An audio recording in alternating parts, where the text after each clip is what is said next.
জ্বালানি সহ সাম্প্রতিক বিভিন্ন বিষয় নিয়েই আমরা কথা বলবো। আজকের এই প্রেস ব্রিফিংয়ে বাংলাদেশ জামাত ইসলামীর সংগ্রামী সেক্রেটারি জেনারেল সাবেক এমপি জনাব অধ্যাপক মিয়া গোলাম পরোয়ার সাহেব আছেন, তিনি কথা বলবেন। এখানে উপস্থিত আছেন বাংলাদেশ জামাত ইসলামীর সম্মানিত সহকারী সেক্রেটারি জেনারেল জনাব মৌলানা আব্দুল হালিম, বাংলাদেশ জামাত ইসলামীর কেন্দ্রীয় কর্মপরিষদ সদস্য, কেন্দ্রীয় মিডিয়া এবং প্রচার বিভাগের সদস্য জনাব জাহিদুর রহমান। এখানে উপস্থিত আছেন বাংলাদেশ জাতীয় সংসদের সম্মানিত সংসদ সদস্য জনাব ব্যারিস্টার মোমেন আছে নাজিবুর রহমান মোমেন, এবং আমাদের প্রচার ও মিডিয়া বিভাগ ঢাকা মহানগর উত্তরের আতার রহমান সরকার সহ নেতৃবৃন্দ এখানে উপস্থিত আছেন। তো আমি একটু দেরি হয়ে গেল, আমাদের সেক্রেটারি জেনারেল একটি গুরুত্বপূর্ণ প্রোগ্রাম আগে থেকেই ছিল ঢাকা মহানগর দক্ষিণে, তিনি সেটা শেষ করে আসতে আসতে দেরি হয়ে গেছে। এই পর্যায়ে আমি আজকের সাংবাদিক বন্ধুদের সামনে, দেশবাসীর সামনে আজকের এই প্রেস ব্রিফিংয়ে বক্তব্য রাখার জন্য সংগঠনের সম্মানিত সেক্রেটারি জেনারেল জনাব মিয়া গোলাম পরোয়ারকে আমি অনুরোধ জানাচ্ছি। জনাব মিয়া গোলাম পরোয়ার।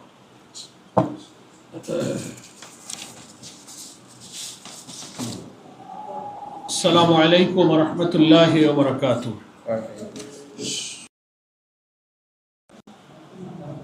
জামাত ইসলামের কেন্দ্রীয় এবং ঢাকা মহানগরীর নেতৃবৃন্দ,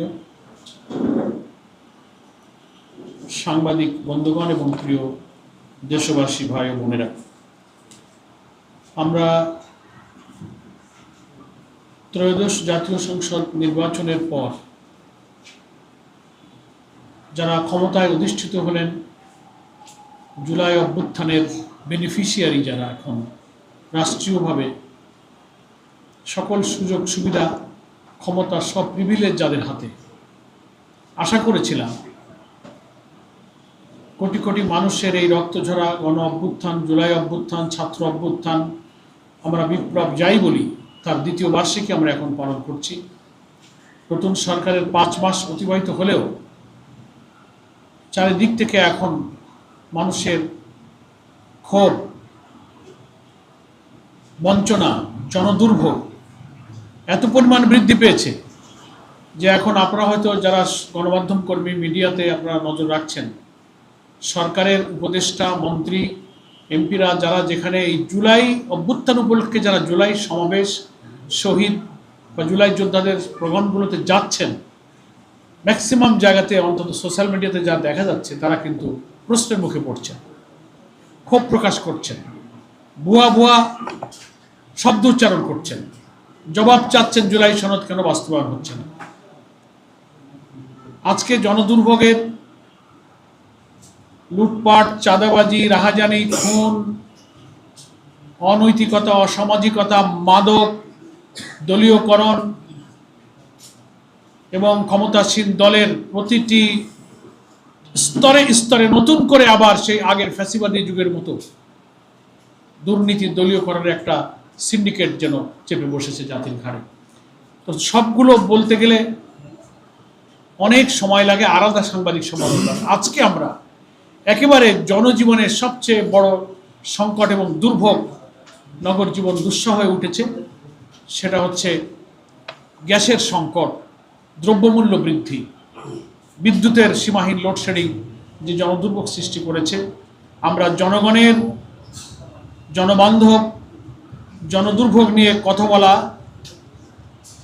একটি রাজনৈতিক দল হিসেবে বাংলাদেশ জামাত ইসলামী মনে করি জনগণের জীবনের সঙ্গে প্রতিদিনের জীবন জিজ্ঞাসার মুখে যে জনগণ এবং রাজনৈতিক দল হিসেবে আমরা মুখোমুখি হচ্ছি, সে সম্পর্কে জামাত ইসলামের প্রতিক্রিয়া, সরকারের কাছে আমাদের যে দাবি এবং বক্তব্য, সেটা তুলে ধরা এখন সময়ের দাবি। এই জন্য আমরা আজকে প্রধানত গ্যাস সংকট, দ্রব্যমূল্য, বিদ্যুৎ, নিত্য প্রয়োজনীয় দ্রব্যমূল্য সম্পর্কে আমরা কয়েকটি কথা আপনাদের মাধ্যমে গোটা দেশবাসী এবং সরকারের কাছে পেশ করছি।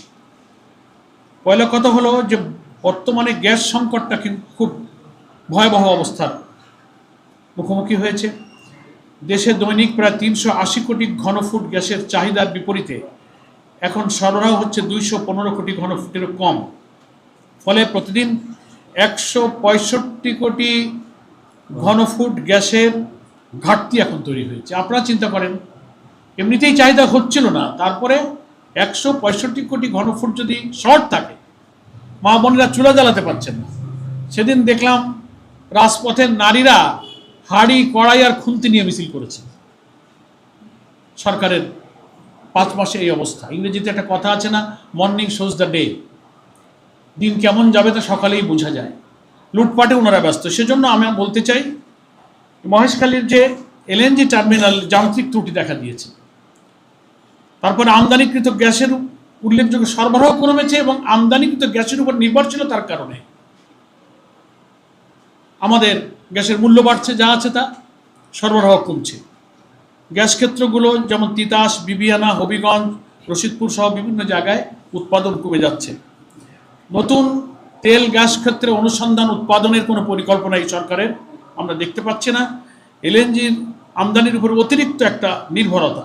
দীর্ঘদিন এই গ্যাস অনুসন্ধানে সরকারের কোনো বিনিয়োগ ছিল না, নতুন সরকার এসেও কোনো বিনিয়োগ করছে না। ফলে সংকটের প্রভাবে রাজধানী সহ বিভিন্ন এলাকায় দীর্ঘ সময় গ্যাস না থাকায় রান্নাবান্না ব্যাহত হচ্ছে। এলপিজি সিলিন্ডারের দাম বেড়ে গিয়ে সাধারণ মানুষের ব্যয় আরও বৃদ্ধি পেয়েছে। গ্যাস সংকটে বহু গ্যাসভিত্তিক বিদ্যুৎ কেন্দ্র পূর্ণ সক্ষমতায় তারা চালাতে পারছে না। ব্যাপক লোডশেডিং হচ্ছে, কারণ বিদ্যুৎ কেন্দ্র চালাতে গেলে তো গ্যাস চালিত অনেক ইকুইপমেন্টস এবং মেশিনারিজ প্রয়োজন। পোশাক, ইস্পাত, সিরামিক, সার কারখানা সহ শিল্প খাতে উৎপাদন কমে গেছে এবং উৎপাদন ব্যয় বেড়ে গেছে। সিএনজি স্টেশনগুলোতে গ্যাসের সংকটে পরিবহন ব্যবস্থাও কিন্তু চরম ভোগান্তি এখনই দেখা যাচ্ছে, সামনে কিন্তু আরও সংকটের আমরা আশঙ্কা করছি। সেজন্য আমরা মনে করি যে একই সঙ্গে বিদ্যুতের দামটাও বাড়ল। 26 সালের এই জুনে খুচরা পর্যায়ে বিদ্যুতের দাম গড় দাম প্রায় 16.68% বৃদ্ধি পেয়েছে। এতে মধ্যবিত্ত ও বেশি ইউনিট ব্যবহারকারীদের গ্রাহকদের বিল উল্লেখযোগ্যভাবে বেড়েছে। ভুতুড়ে বিল নিয়ন্ত্রণের একটা ব্যর্থতা এই সরকারের, যা ব্যয় ব্যবহার হয় না সেরকম মাত্রাতিরিক্ত ভুতুড়ে বিল মানুষের বাড়িতে আসছে। সমাধান করবে বলে কথা বলেছিল, কিন্তু সমাধান হচ্ছে না। তো প্রকৃত ব্যবহার না হলেও বিল দ্বিগুণ তিনগুণ করে বিল বাড়ছে। ফলে বিলিং ব্যবস্থার দুর্বলতা ও তদারকির অভাবে সাধারণ মানুষের হয়রানির শিকার হচ্ছে। সরকার এগুলো তদন্ত এবং পুনঃযাচাইয়ের কথা বললেও কার্যত এই দায়িত্ব যাদের, তারা এই ব্যাপারে কোনো ফাংশন করছে না। জীবনযাত্রার ব্যয় বৃদ্ধি পেয়েছে। মূল্যস্ফীতির মধ্য দিয়ে বিদ্যুতের দাম বাড়ানোয় সাধারণ মানুষের মাসিক ব্যয় আরও বেড়েছে এবং এর পরিপ্রেক্ষিতে নিম্ন আয়ের মানুষ, লাইফলাইন গ্রাহক যারা, তাদের বাড়তি ট্যারিফ তাদের প্রত্যাহার করছে। 24 থেকে 26 সালের মধ্যে বাংলাদেশে গ্রাহক পর্যায়ে বিদ্যুতের দাম 2 দফা বাড়ানো হয়েছে। প্রথম দফা 29 ফেব্রুয়ারি 2024, দ্বিতীয় দফা 24 সালের গড়ে 8.5%, সেটা 24-এর।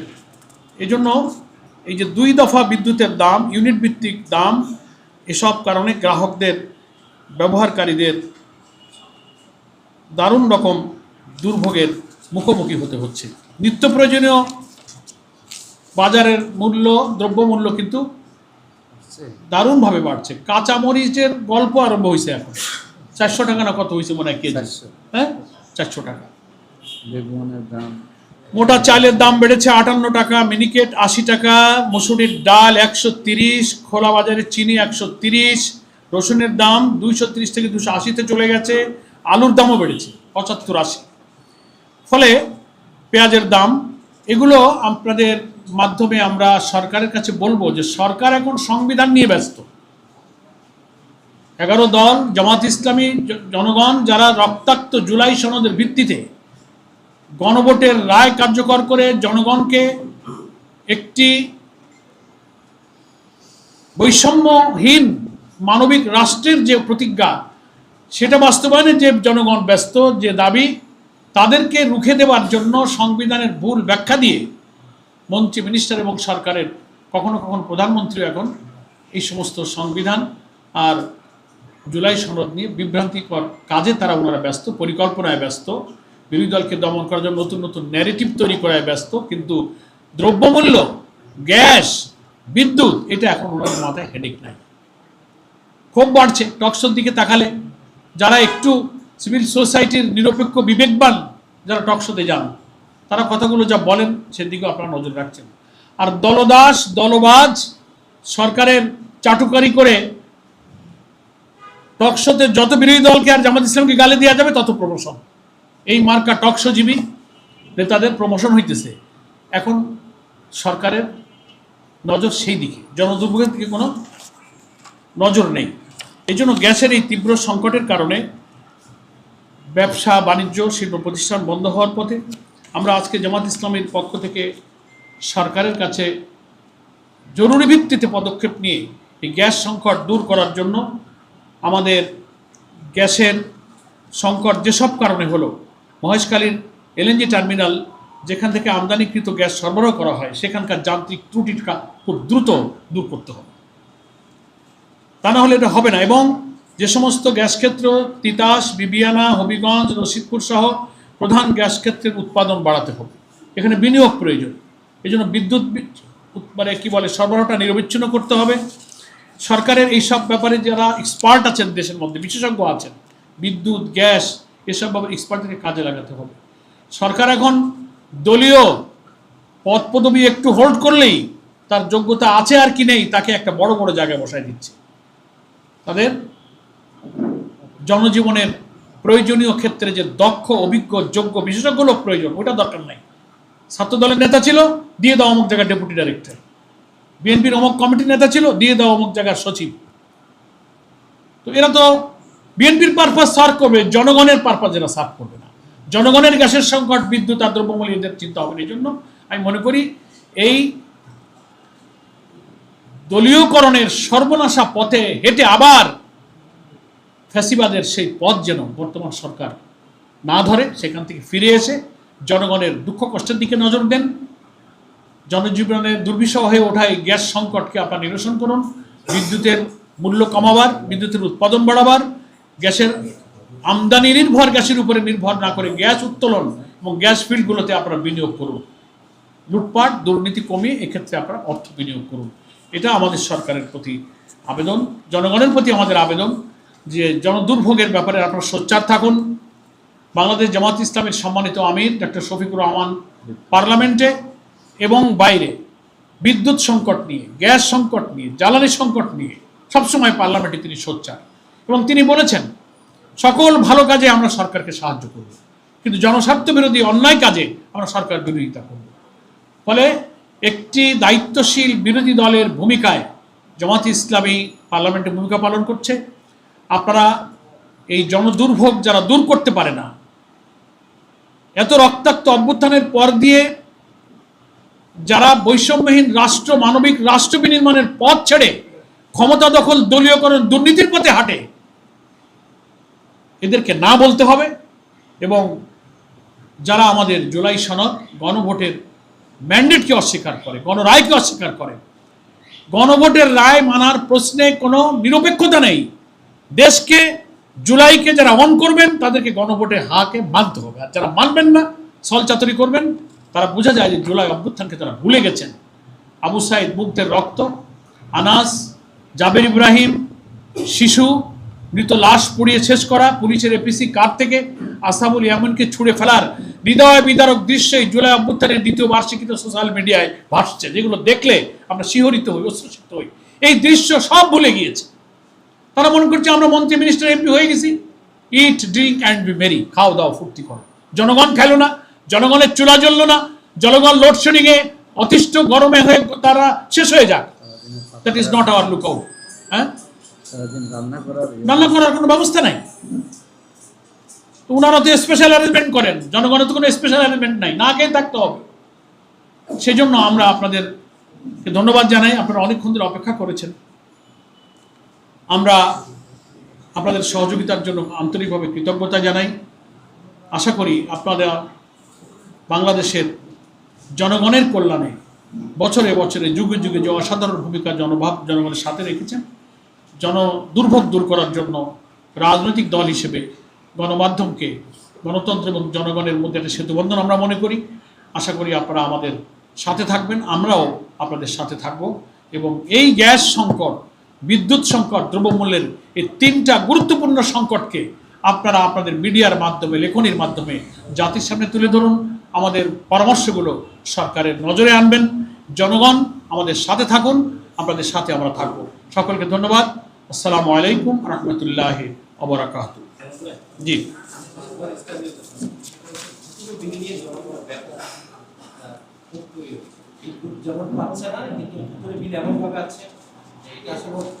ওইটা তো আমি এটা বলেছি যে এটা কিন্তু সরকার বলছিল যে করে দেবো, কিন্তু এই দায়িত্ব যাদেরকে দিয়েছে তারা কিছুই করছে না, 2 গুণ 3 গুণ ভূতের বিল করতেছে। নাজিব মোমেন আমাদের এমপি সাহেব কিছু করবেন বলেন, এখানে বসে। ভূতুরে বিলের ব্যাপারে আমরা জনগণের বিলের কপি চেয়েছিলাম, শত শত কপি আমাদের কাছে আছে।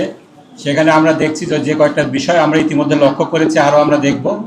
প্রথম বিষয় যেটা, পার্লামেন্টে কিন্তু মাননীয় প্রধানমন্ত্রী এবং বিদ্যুৎ জ্বালানি মন্ত্রী ওয়াদা করেছিলেন সার্ভিস চার্জ দিবেন না, সার্ভিস চার্জ এখনও কাটা হচ্ছে। ডিমান্ড চার্জ কাটা হচ্ছে প্রিপেইড মিটারে। এটাকে ডিজিটাল চাঁদাবাজি ছাড়া অন্য কিছু বলার কোনো উপায় নেই। কিসের ডিমান্ড চার্জ? কোনো ডিমান্ড চার্জের তো আমি যদি ডিমান্ড দেই তাহলে প্রথমে ডিমান্ড চার্জ দিতে পারে, প্রতি মাসে কেন ডিমান্ড চার্জ কাটবে? আরও যে সমস্ত শুভঙ্করের ফাঁকি আমরা দেখছি, জুন মাসে অর্থ বছরের শেষে তারা সিস্টেম লস কম দেখানোর জন্য কম বিল করে অনুমানের ভিত্তিতে, সম্পূর্ণ অনুমানের ভিত্তিতে। পরবর্তীতে জুলাই মাসে যখন মিটার দেখে বিল করতে যায় তখন অনেক লম্বা, অনেক বড় বিল আসে। এক্ষেত্রে আরও একটা জিনিস আমাদের লক্ষ্য করছি আমরা, সেটা হলো যে এই যে ডেসা এই পিডিবি বিদ্যুৎ দিচ্ছে, যে ডিস্ট্রিবিউশন কোম্পানিগুলোকে দিচ্ছে, তারা ভর্তুকি দিয়ে এই বিদ্যুৎটা সরবরাহ করছে। পক্ষান্তরে যারা ডিস্ট্রিবিউশনের দায়িত্বে আছে তারা জনগণের কাছ থেকে বেশি বিল আদায় করছেন। এই যে 2টা মিটারের যে পার্থক্য, এটা জনগণের সামনে তুলে ধরতে হবে। সরকারকে কেন 67,000 কোটি টাকা প্রতি বছরই তো না, এইভাবে করে ভর্তুকি দিতে হবে? এটা লুটপাটের বন্দোবস্ত ছাড়া আর কিছু নয়। এজন্য আমরা বলছি জনগণের পকেট কাটা এই ধরনের ডিজিটাল চাঁদাবাজি এটা বন্ধ করতে হবে। জনগণের অধিকার আমাদেরকে দেখতে হবে। এই যে বিদ্যুতের বিষয়, আরও যেটা গ্যাসের বিষয়ে যে বিষয়গুলো আমরা বলতে চাই, সেখানে এই যে গার্মেন্ট শিল্পগুলা কিন্তু গ্যাস নির্ভর। এই যে FSRU একটা ইয়েতে যে মহেশখালীতে, যেটা আমাদের মাননীয় সেক্রেটারি জেনারেল বললেন, মোহতারাম সেক্রেটারি জেনারেল বললেন, এটা বন্ধ হয়েছে অনেক দিন হয়েছে ইলেকট্রনিক সমস্যার কারণে। এটা আমাদের গার্মেন্ট শিল্পের বিরুদ্ধে একটা ষড়যন্ত্র কিনা এটা গভীরভাবে খতিয়ে দেখতে হবে। প্রধানমন্ত্রী বাজেট বক্তৃতায় কিন্তু বলেছেন যে নতুন নতুন গ্যাস ক্ষেত্র ওনারা করবেন, কি বলে, নতুন করে খননের ব্যবস্থা করবেন। সেক্ষেত্রে কোনো বিনিয়োগ নেই, সেক্ষেত্রে কোনো পরিকল্পনা নেই। বর্তমান যে ডিপিপি সিস্টেমে ওনারা যদি করতে চান, 3 বছরের আগে এই সমস্ত প্রকল্প কোনো আলোর মুখ দেখবে না। আমাদের কথা, গ্যাসের যে আমাদের সম্ভাবনা রয়েছে, এক্সপার্টরা বলছেন আমাদের পার্শ্ববর্তী দেশে 10টা কূপ খনন করা হলে এক জায়গায় গ্যাস পাওয়া যায়। আমাদের দেশে আলহামদুলিল্লাহ 3টা কূপ খনন করলে একটাতে পাওয়া যায়, গ্যাস পাওয়া যায়। অথচ গত 17 বছরে কোনো কূপ খনন করা হয়নি। যে সমস্ত কূপ থেকে গ্যাস পাওয়া যাচ্ছে সেখানে যদি পুনর্খনন করা হয় সেখানে আরও গ্যাস পাওয়ার সম্ভাবনা আছে, সেটাও করা হচ্ছে না। অবিলম্বে গ্যাস কেন্দ্রিক, জ্বালানি কেন্দ্রিক একটা জাতীয় নীতি করে এই সমস্ত বিষয়গুলো দ্রুততম সময়ের মধ্যে বাস্তবায়নের মাধ্যমে গ্যাস সংকট সমস্যা সমাধান, বিদ্যুতের সংকট সমাধান করা প্রয়োজন। আর ওই যে একটা আমাদের এমপি সাহেব বললেন যে ক্যাপাসিটি চার্জের নামে হাজার হাজার কোটি টাকা এখনও সরকার পেমেন্ট দিচ্ছে, কুইক রেন্টাল পাওয়ার প্ল্যান্ট করছিল, এগুলো একেবারে অপচয়। এটা বন্ধ করা দরকার। বিদ্যুৎ বিভাগে নিযুক্ত কর্মচারীরা প্রচণ্ড দুর্নীতিতে লিপ্ত, তাদের কারণেই কিন্তু এই সমস্ত ভুয়া বিল, ভুতুড়ে বিল, 500 টাকার বিলকে 5,000 করা, আবার একটু ঘুষ দিলে বিল কমায় দেওয়া, এই সমস্ত কার্যক্রম কিন্তু বিদ্যুৎ বিভাগে আছে। এ ব্যাপারে সরকার সিরিয়াস না হলে আমাদের এই দুর্ভোগ কিন্তু কমবে না। ধন্যবাদ সবাইকে।